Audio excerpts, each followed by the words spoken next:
Bom, galera, de volta aqui com o professor Bruno. Vamos continuar vendo alguns aspectos da reforma protestante, ok? Na aula anterior, nós finalizamos ela com alguns antecedentes, coisas que causaram a reforma protestante. Então, a gente finalizou com o fortalecimento das monarquias nacionais, né? Os reis surgindo, os reis se fortalecendo, né? E isso ia de encontro com os interesses da igreja. Então aquele namoro, igreja política, ele começou a se desfazer, mas também nós tivemos outros motivos também. Ó. O renascimento cultural, que foi o assunto da nossa aula anterior, da semana passada. Né? Por quê? Porque foi através do renascimento cultural que nós tivemos o questionamento de alguns valores tipicamente medievais. Né? Sobretudo o teocentrismo, onde tudo gira em torno de Deus. Então, uma das principais coisas que foi questionado pelo pensamento renascentista, né, foi o teocentrismo, onde tudo deve vir através da religião, onde Deus é o centro, onde a igreja ela é inquestionada e tudo mais. E o Renascimento mandava questionar, usar a ciência, botar explicações científicas para descobrir as respostas, ok? Então o renascimento cultural foi um dos fatores também que ajudou e contribuiu para o surgimento da reforma protestante. Outro fator que causou a leitura e interpretação da Bíblia era restrito aos membros do clero, né? Como eu falei. Só membros do clero, só membros da igreja podiam ler e interpretar a Bíblia. Eles achavam que a população comum, o leigo, a pessoa o civil, não tinha participação dentro da igreja, não tinha capacidade de interpretar a Bíblia. Então, o Senhor é meu pastor e nada me faltará, só o padre ou o clérigo podia dizer o que significa o Senhor é meu pastor e nada me faltará. O leigo tinha que só ler, o Senhor é meu pastor e nada me faltará, amém. O que quer dizer isso? Não posso, eu não tenho capacidade porque eu sou um pecador, imundo. Vou perguntar ao padre o que está dizendo isso. O que significa esse versículo. Então era assim que funcionava. A leitura e a interpretação da Bíblia era restrita à igreja. E a Bíblia era toda olha só que legal, em latim, pessoal.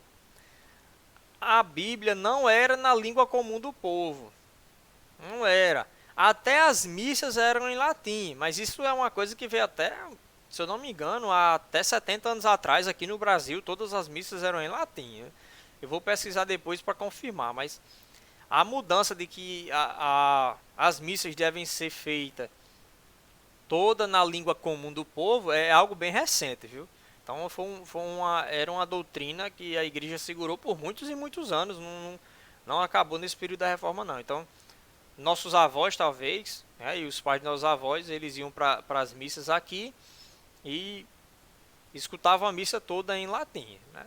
E em latim é complicado, por quê? Porque é uma língua que não é comum para todos, é uma língua morta, restrita só para a igreja. Então, só quem estudava o latim eram as pessoas que estudavam nas universidades da igreja. O padre ele tem um curso de latim e tudo mais, porque as grandes obras elas não eram traduzidas, ficavam sempre em latim. Então, você ia para a igreja para ouvir uma mensagem manipulada para fazer você acreditar naquilo, né? E a pregação da palavra em si era toda feita em latim. Claro que a missa não era do começo ao fim em latim.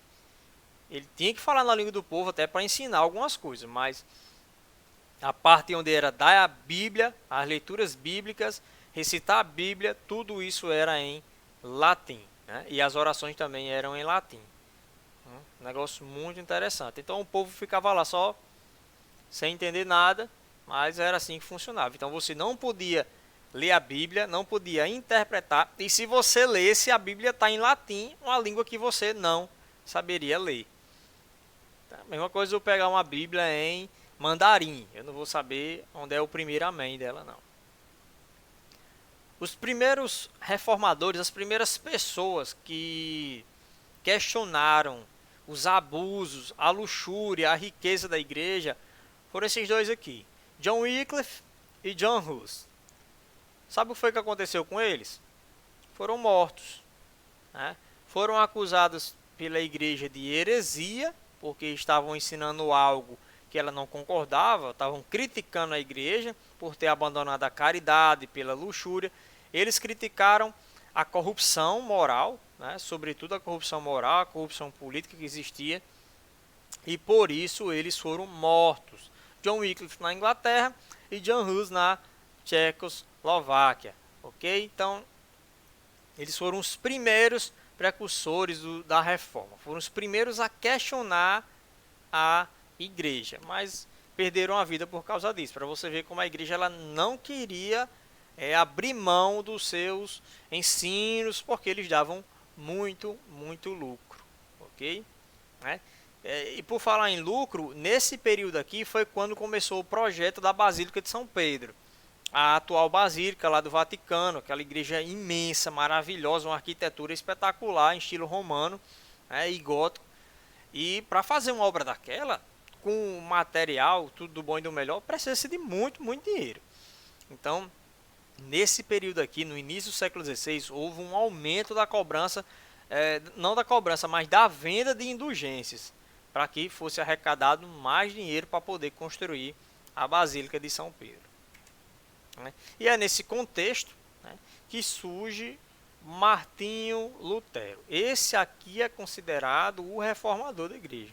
É o cara que fez surgir a igreja protestante. Deixa eu ver, eu tenho alguns livros dele aqui. Eu tenho até uma Bíblia com citações dele. Né? A minha Bíblia pessoal é uma Bíblia que tem citações e comentários da Bíblia, Martinho Lutero comentando os versículos. Né?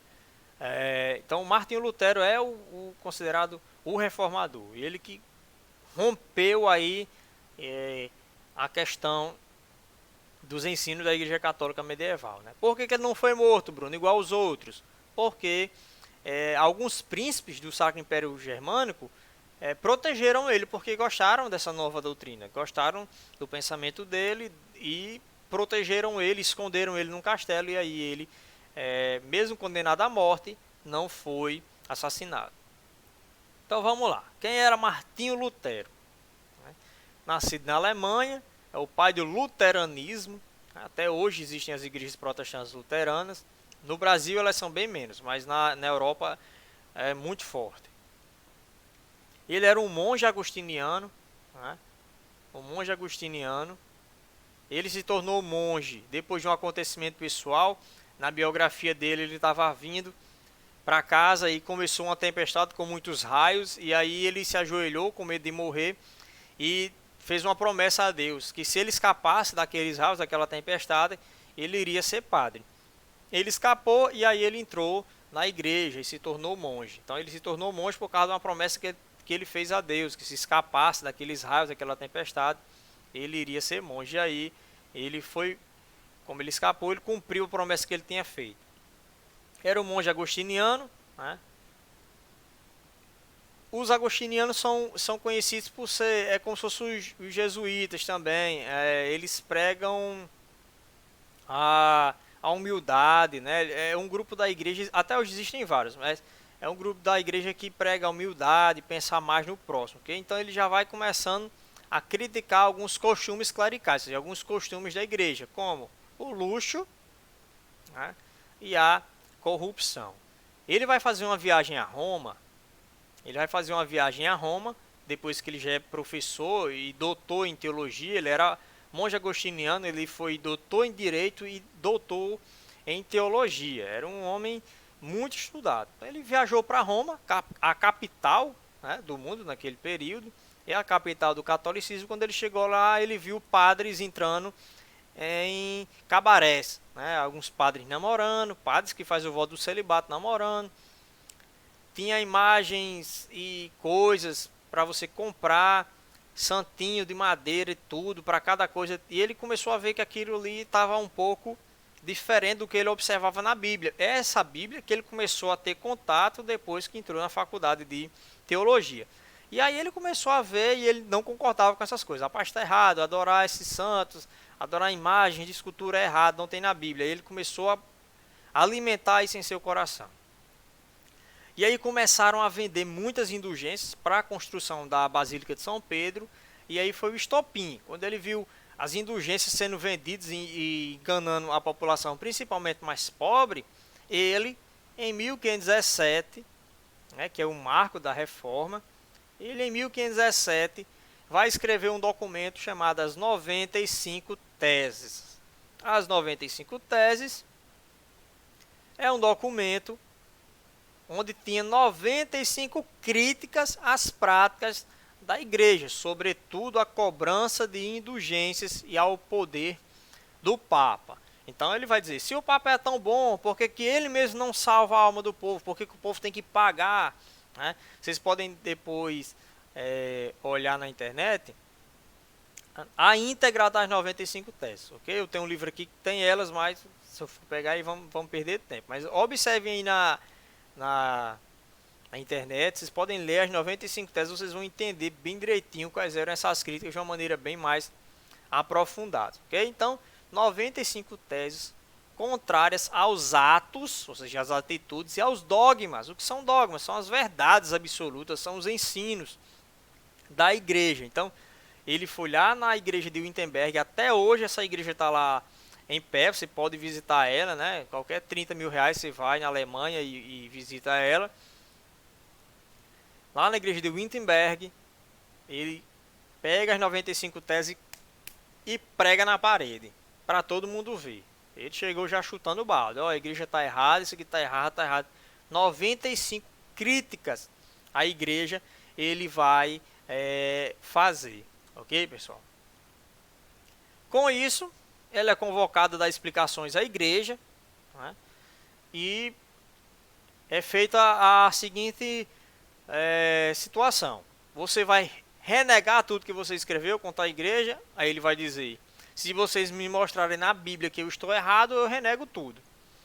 E aí, como não tinha condições, né, naquela época eles não então a gente não tem resposta. Se vocês não me dão uma resposta que esteja na Bíblia de que eu estou errado, eu não vou renegar.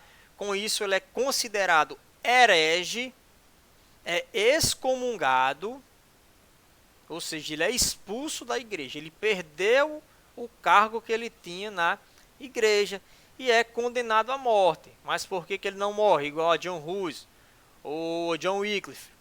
Porque ele é protegido em um castelo de um nobre alemão. Um príncipe do Sacro Império Germânico esconde ele no sótão do seu castelo, porque se a igreja católica pegasse, com certeza ele iria ser queimado vivo. Ok? Então a história de Martinho Lutero é essa.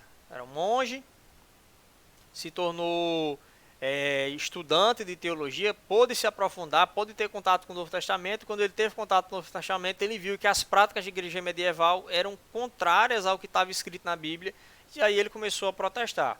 Foi a julgamento, disse que não ia negar o que tinha escrito, a não ser que provassem na Bíblia que ele estava errado.